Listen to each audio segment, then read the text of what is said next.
सिद्धियों की बातों को, जैसे बागेश्वर धाम के महाराज जी हैं, बड़े प्रख्यात हैं अपनी सिद्धियों के कारण, जी। जो कथित तौर पर वो सिद्धियां उनके पास हैं कि वो लोगों के मन की बातों को जान लेते हैं। आपका क्या इस पर व्यू है? सिद्धि का तात्पर्य कोई अलौकिक क्षमता अर्जित करना, कोई असाधारण क्षमता अर्जित करना, ये सिद्धि है। और देखिए, सिद्धियां होती हैं, लेकिन सिद्धियों को प्राप्त करना सरल है, ये बिल्कुल गलत है। सिद्धियां प्राप्त करना सरल नहीं है, सिद्धियां प्राप्त करना दुर्लभ है। बहुत नियम, संयम, व्रत और तप की आवश्यकता होती है।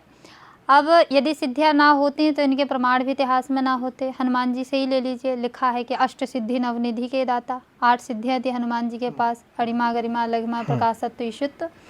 अब हनुमान जी के पास जिस प्रकार ये सिद्धियां थी, तो फिर पुष्टि होती है कि सिद्धियां होती हैं।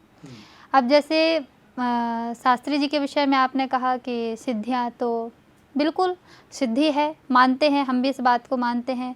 लोगों का काम हो रहा है, लोगों की आस्था जुड़ी है, और आस्था विश्वास पर टिकती है। विश्वास है और विश्वास बनाया है, उनकी सिद्धि ने विश्वास लोगों का बनाया है, तो निश्चित तौर पर सिद्धि है, नकारेंगे नहीं, है।